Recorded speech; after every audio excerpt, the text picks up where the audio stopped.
Hi guys, Mark here for KetoKitchenCollection.com, and today's question is, how restrictive is the keto diet? Well, there's a couple of things that we're restricting when we're on a keto diet, so we'll talk about each one separately, and those two things are, number one, we're restricting carbohydrates. We have to restrict carbohydrates in the diet because that's the only way we can actually get into ketosis. There's no point trying to do a keto diet if you're not going to heavily restrict carbohydrates. We also have to restrict, potentially, calories. That's the second thing. Now, you can technically be on a keto diet, live the keto lifestyle, eat keto food, and be in ketosis without being on a weight loss diet. It just means that you eat more, you eat your fill, you eat as much as you want, but you're just eating keto food. You're not necessarily going to lose weight. You may even gain weight. There's some people out there who go to the gym with the intention of becoming more muscular, but they're on a keto diet. First of all, before we keep going on any more about restricting calories and how restrictive it needs to be, let's talk about carbohydrates, because that's the more important thing. If we're trying to get into ketosis, we really need to restrict carbohydrates down to no more than 20 grams a day, which is very restrictive. Okay, now that's what works for me, 20 grams a day of carbohydrates to get me into ketosis and happily maintain ketosis. Everyone's going to be a little bit different, but for me it's about 20 grams a day. And it means cutting out large sections of food that you would normally eat.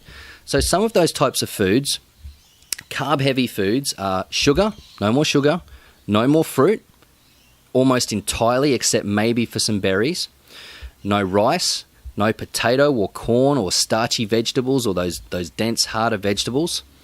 Virtually all junk food, for all intents and purposes, is no junk food, okay? None at all.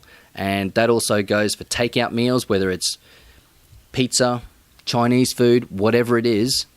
You're not going to get takeout meals anymore. For all intents and purposes, there may be some places that do, keto sort of takeaway food, and they're becoming more prevalent now.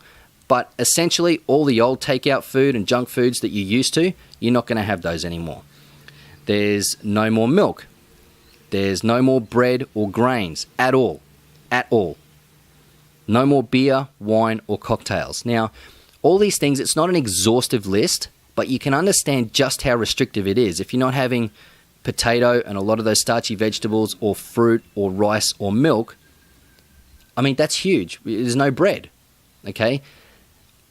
The good thing is, and look, the foods that you are allowed, typically what you eat is meat, cheese, eggs, oils, green leafy vegetables, nuts, berries, those sorts of things. If you want a more exhaustive list on what you can eat and what you should eat on a keto diet, I've got a Keto Superfoods download that you can get on my website. The link is below, completely free. You don't even need an email. Just go to the link, download it, and you've got it. It's got a lot of information on all the keto foods and what's in them. So you can grab that on the website. But guys, remember that with regards to restricting carbohydrates, it seems heavily restrictive. It is heavily restrictive, but when you're in ketosis, your brain's not screaming out for carbohydrates anymore because it's running on fats and ketones. So you don't get those carb cravings. Your body and your brain is not screaming out to have bread. It's not screaming out to have sugar and chocolate and ice cream because it's quite happy running on fats and ketones, which is what you're getting in the diet by eating all the foods you'll see in the Keto Superfoods guide that I mentioned before, and is linked below. Now, that's not to say that you won't get habit eating or emotional eating. They're separate things to carb cravings, okay? If, sometimes you've got a habit of getting home and maybe having a beer or a glass of wine. You can't do that anymore, but because it's a habit, you're going to feel like doing it. That's just simply something that you've got to push through, okay? Ketosis won't necessarily fix that for you. You probably won't miss them as much. I know when I was in ketosis that the thought of actually eating chocolate made me feel a little bit ill after a while. I just didn't want it in the slightest. And I expect that, you and me are going to be fairly similar in that regard. You'll get to a point where you just don't feel like having any carb foods at all, and you're quite happy doing so. So while the carbohydrates are heavily restricted, you don't always miss them when you're in ketosis, which is a really, really beneficial thing about ketosis. It makes staying on the diet so much easier. And let's face it, the diet that works the best is the one you can stick to the longest. So that's where ketosis and the keto diet comes in really, really good. So what about calories, restricting calories? Well, if you're at a point where you're going on a keto diet to lose weight, chances are you've been eating more calories than you need. That's why you gained weight. So for me, my amount of calories that I need to maintain a healthy body weight is around 2,500 calories per day. Now for you, if you want to find out your specific amount of calories that you need to maintain a healthy body weight, depending on your age and your activity level, I've got a video on YouTube. You'll get the link just in the top right hand corner of your screen, and also there's a link below for my calorie calculator table on my website. You can find exactly what your age, activity level is and see your exact amount of calories that you need to eat on a daily basis to maintain that healthy body weight. Chances are you've been eating quite a lot higher than that though. So for me, my amount of calories is about 2,500, but when I had a lot of weight on, I was easily going past 4,000 calories a day. Easily. Sometimes 5,000 calories a day. And just simply reducing back from that level to the amount that I needed to maintain a healthy body weight was already a reasonable reduction in calories. If you're reducing calories from the amount that you're eating perhaps today, maybe it's 3, 4, 5,000 calories a day, down to what is considered a good amount of calories to maintain a healthy body weight, that's a fair restriction for you. You don't need to go any further than that. Let's say that you're a female and your amount of calories you need to maintain a healthy body weight is 2,000 calories a day, and you're currently eating 3,000 calories a day, and that's added up and that's made you put the weight on over a long period of time.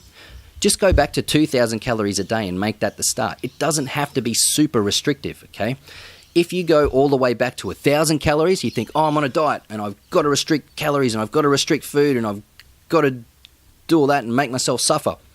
You will suffer. I guarantee you. If you go all the way back to 1,000 or 1,500 calories from maybe being at 3,000 a day, yes, you're going to suffer. You're going to be hungry. You're going to hate it. Again, you know, you're probably the same as me. We're not machines. I haven't got an iron will any more than really most other people out there. And if a diet's hard, I'm not going to stick to it. And that's probably the same for you. If it's hard, you're not going to stick to it. So don't make it hard on yourself. Don't drop the calories down to 1,000 or 1,500 calories because at the start, because you don't need to. Don't put yourself through that hell. Don't go super restrictive on the calories just because you're on a diet and you think you need to. No, you don't. Okay, so with regards to calories, don't go crazy restricting them. Follow the link below, go to the website, check out the calorie counter table and figure out what your daily calories should be for maintaining a healthy body weight depending on your sex, your age and your activity level. All the information will be in the table for you. And with regards to the carbohydrates, like we said before, you're going to be heavily restricting carbohydrates. But once you know what foods to look out for, and again, there's a link below for the Keto Superfoods Guide.